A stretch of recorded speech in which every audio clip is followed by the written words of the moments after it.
मैं कुलदीप बाजा, मानस paramedical college से। आज अपन बात करेंगे मेंस्ट्रुअल साइकिल के बारे में। सबसे पहले बात करते हैं अपन मेंस्ट्रुअल साइकिल, उसकी डेफिनेशन की। डेफिनेशन की बात करते हैं तो it is the visible manifestation. ये क्या है कि विजिबल का मतलब होता है कि विजिबल मतलब प्रदर्शित होने वाली, मैनिफेस्टेशन मतलब एक घटना है of cyclic physiological uterine bleeding. ठीक है, अब देखो क्या है कि जो मेट्रोसाइकिल है वो एक प्रदर्शित होने वाली एक घटना है ऑफ साइक्लिक। साइक्लिक का मतलब होता है कि चक्रीय। फिजियोलॉजिकल मतलब होता है कि शारीरिक यूटेराइन ब्लीडिंग, मतलब यूट्रस से प्राकृतिक रूप से, नोट कोई भी डिजीज प्रेजेंट है, प्राकृतिक रूप से यूट्रस के द्वारा ब्लीडिंग होना, जो भी क्या है कि घटना है ड्यू टू, और वो ब्लीडिंग भी ड्यू टू किसके कारण हो रही है? Shedding out of endometrium. Endometrium जो लेयर है, जो एंडोमेट्रियम लेयर यूट्रस की लेयर होती है, जो सबसे इनर मोस्ट लेयर होती है, वो क्या होती है? शेड आउट, मतलब वहां से रप्चर होके आउट होती है, out flow through the vagina. और जो एंडोमेट्रियम वो वेजाइना के द्वारा क्या होती है? बाहर एक्सपेल आउट या फ्लो होती है। Followed by invisible interplay role of hormones. ये क्या करते हैं? ये पूरी जो साइकिलिक जो कंडीशन हो रही है वो किसको फॉलो करती है? Invisible interplay roles of hormone. मतलब क्या है कि इन सभी रीजन या इस कंडीशन के पीछे इनविजिबल मतलब अप्रदर्शनीय, इंटरप्ले मतलब क्या है कि रोल मतलब उत्तरदायित्व है हार्मोन्स का।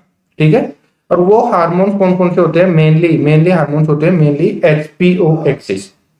एचपीओ का मतलब क्या होता है? एचपीओ उन इस पूरी साइक्लिक कंडीशन के पीछे, जैसे कि हाइपोथैलेमस, पिट्यूटरी ग्लैंड और ओवरी, क्या क्या होता है? इसके मेनली रेस्पॉन्सिबल होते हैं। नेक्स्ट अपन बात करते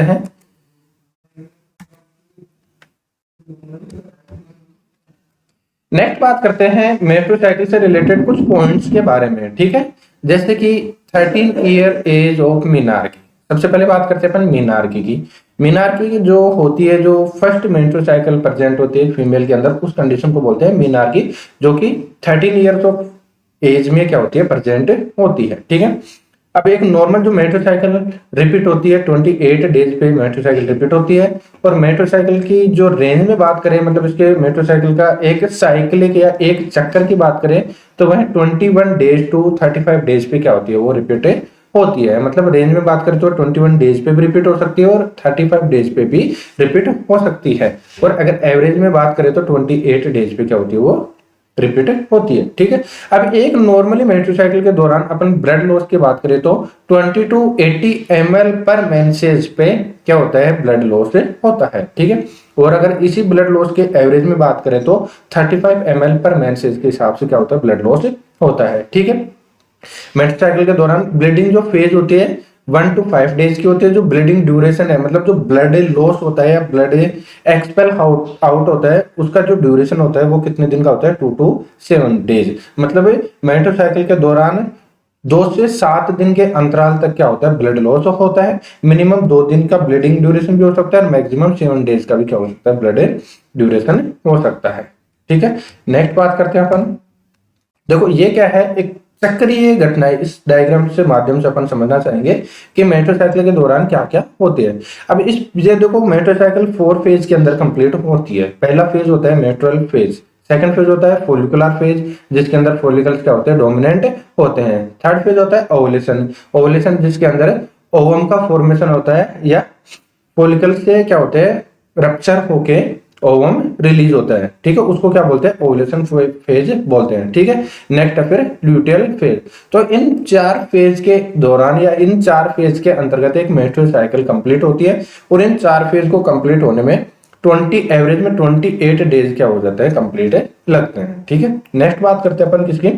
चेंजेज इन मेट्रोल साइकिल। एक मेट्रो साइकिल के दौरान क्या क्या चेंजेज अपने को देखने को मिले हैं। ठीक है, जैसे कि अपन ने डायग्राम देखा था, सबसे पहला चेंजेज होता है मेट्रोल फेज। ठीक है, अभी मेट्रोल फेज के बारे में अपन डिस्कशन करते हैं। देखो, the menstrual cycle is typically divided into 4 phase. Menstrual cycle को सामान्यतः किन 4 फेज के अंदर या 4 चरणों के अंदर इसको डिवाइडेड किया गया है, जिसके अंदर पहली है मेट्रोल फेज, जो 1 टू 5 डेज पे होती है। अब इसके बारे में बात करते हैं। This is the phase when menstruation, मतलब इस फेज, यह फेज कब डेवलप होती है, व्हेन, जब मेंस्ट्रुएशन मतलब ब्लड एक्सपेल आउट होता है। अब देखो, the shedding of uterine lining. अब जो यूटेराइन लाइनिंग का मतलब क्या होता है कि जो यूट्रस की जो इनर लेयर या इनर स्ट्रक्चर जो एंडोमेट्रियम है वो क्या होती है, शेड आउट होती है, मतलब रप्चर होकर बाहर एक्सपेल आउट होती है। It typically last between 3 to 7 days, मतलब जो मेंस्ट्रुअल फेज होता है या मेंस्ट्रुएशन जो ब्लड लॉस हो रहा है या ब्लड फ्लो हो रहा है वह सामान्यतः 3 से और 7 दिन के मध्य का ये क्या होती है, फेज होती है। ठीक है। अब इस फेज के दौरान अपन बात करते हैं कि कौन कौन से हॉर्मोन्स क्या होते हैं, इन्वॉल्व होते हैं। ठीक है। Estrogen and progesterone level are increase. जो मेंस्ट्रुअल फेज है इसके दौरान जो एस्ट्रोजन और प्रोजेस्टेरोन हार्मोन का जो लेवल है वो क्या हो जाता है, लो हो जाता है। क्यों? क्योंकि यहाँ पे एफएसएच का जो लेवल है वो इंक्रीज होता है, जिससे कि जो फॉलिकल्स होते हैं वो क्या होते हैं, ग्रो करते हैं। ठीक है। ग्रो का मतलब जो फॉलिकल्स हैं जो मैच्योर होते हैं। ठीक है। नेक्स्ट बात करते हैं अपन सेकेंड फेज की। फर्स्ट फेज अपनी कंप्लीट होती है मेंस्ट्रुअल फेज, सेकंड फेज होती है फोलिकुलर फेज। ठीक है, जो कि 1 to 13 डेज होती है। This phase overlaps with the menstrual phase but extend beyond it. जो ये जो फोलिकुलर फेज होती है इसके अंतर्गत क्या होते हैं, फोलिकल्स मैच्योर होते हैं। ड्यूरिंग द फोलिकुलर फेज, मतलब फोलिकुलर फेज के अंतर्गत the body prepare for ovulation, मतलब जो फोलिकुलर फेज के अंतर्गत अपनी जो बॉडी होती है वो किसके लिए प्रिपेयर होती है, ओवुलेशन के लिए प्रिपेयर होती है। ओवुलेशन का मतलब होता है अंडोत्सर्ग की प्रक्रिया के लिए क्या होती है, प्रिपेयर होती है। फोलिकुलर फेज के अंतर्गत the follicles in the ovaries, जो ओवरीज के अंदर जो मिलियंस ऑफ फोलिकल्स हैं जो क्या होते हैं, बिगेन्स टू मैच्योर, मैच्योर मतलब परिपक्व होना स्टार्ट कर देते हैं। एंड वन डोमिनेंट फोलिकल्स, और जो उनमें से जो मिलियंस ऑफ फोलिकल्स है उनमें से जो एक जो प्रभावी फोलिकल्स है will be selected to release an egg, वह क्या होता है, एग रिलीज करने के लिए प्रभावी या रेस्पॉन्सिबल होता है। मतलब ओवरीज के अंदर जितने भी मिलियंस ऑफ फोलिकल्स होते हैं उनमें से कुछ जो डोमिनेंट मतलब जो प्रभावी होते हैं जो जल्दी ही मैच्योर हो जाते हैं वो क्या होते हैं, एग रिलीज करने के लिए रेस्पॉन्सिबल होते हैं। ठीक है। नेक्स्ट बात करते हैं कि ओवुलेशन की प्रक्रिया में कौन कौन से हार्मोन्स इन्वॉल्व होते हैं। जैसे कि सबसे पहले FSH stimulate the growth of ovarian follicles. अब देखो एफएसएच का मतलब क्या होता है, एफएसएच का मतलब होता है फॉलिकुलर स्टिमुलेटिंग हार्मोन। अब देखो नाम से ही पता चल रहा है कि अपन फॉलिकुलर स्टिमुलेटिंग हार्मोन मतलब फॉलिकल्स को क्या कर रहा है, ये उत्प्रेरित कर रहा है। उत्प्रेरित का मतलब क्या है, उनको न्यूट्रिएंट्स वगैरह प्रोवाइड कर रहा है जिससे कि वो फॉलिकल्स क्या हो रहे हैं, मैच्योर या अपने क्या हो रहे हैं, वो ग्रोथ कर रहे हैं। ठीक है। देखो follicles stimulate, FSH stimulate the growth of ovarian follicles, मतलब क्या कर रहा है, जो ओवरीज के अंदर जो फॉलिकल्स प्रेजेंट होते हैं वो किस रीजन से, एफएसएच के कारण ही क्या हो रहे हैं, ग्रो कर रहे हैं। Estrogen rises at the follicles produce it. ठीक है, जिसके कारण क्या होता है, एस्ट्रोजन राइजेज मतलब डिप्रेस कर देता है एट द फॉलिकल्स प्रोड्यूस, कि नई जो फॉलिकल्स वो प्रोड्यूस ना हो। इसके दौरान, इस पूरी ओवुलेशन की प्रक्रिया के दौरान क्या क्या साइन एंड सिम्टम के अपने बॉडी के द्वारा क्या मतलब चेंजेस होंगे कि अपने को पता चले कि ओवुलेशन की जो प्रोसेस है वो कंप्लीट है या चल रही है। एज एस्ट्रोजन लेवल राइज, मतलब जो एस्ट्रोजन का लेवल है वो क्या हो जाएगा, लो हो जाएगा। एनर्जी लेवल में इंक्रीज, एनर्जी का अपने जो बॉडी एनर्जी मतलब वीकनेस आ जाएगी अपनी बॉडी के अंदर। एंड सर्वाइकल म्यूकस वे बिकम क्लियर, और जो सर्विस के अंदर जो म्यूकस पाया जाता है वो क्या हो जाता है, बिल्कुल एकदम clearly and stretch in the preparation of ovulation, और ओवुलेशन के लिए क्या हो जाती है, प्रिपेयर हो जाती है। ठीक है। नेक्स्ट अपन बात करते हैं ओवुलेशन फेज। ठीक है। ओवुलेशन फेज मोस्टली 14 डेज पे होता है। अगर एवरेज में बात करें तो ओवुलेशन होता है 12 to 16 डेज पे। ठीक है। अब देखो ओवुलेशन की डेफिनेशन देखते हैं। Ovulation typically occur around the middle of the cycle.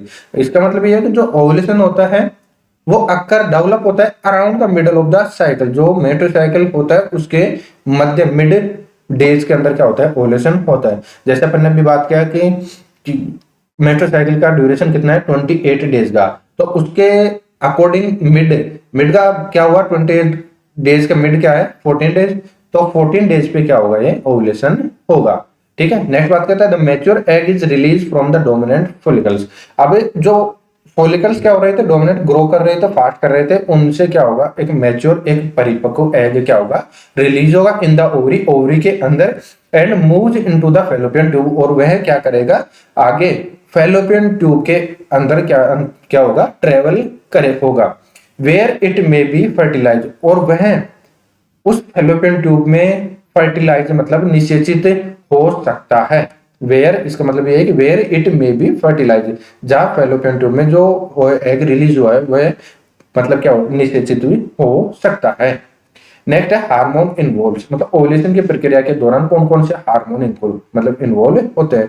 इसके अंदर सबसे ओवुलेशन की प्रक्रिया के दौरान सबसे जो इंपॉर्टेंट हार्मोन इन्वॉल्व होता है वो एलएच हार्मोन, जिसको क्या बोलते हैं, ल्यूटिनाइजिंग हॉर्मोन्स।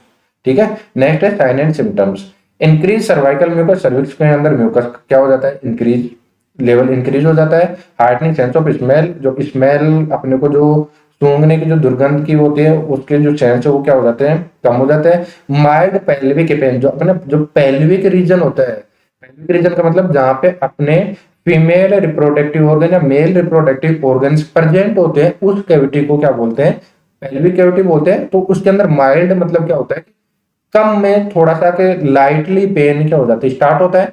पॉसिबल ये slight increase in basal body temperature, और अपनी जो बॉडी का टेम्परेचर है वो क्या हो जाता है, स्लाइटली मतलब थोड़ा सा हल्का सा क्या हो जाता है, इंक्रीज हो जाता है। ठीक है, आज के लिए इतना ही। ठीक।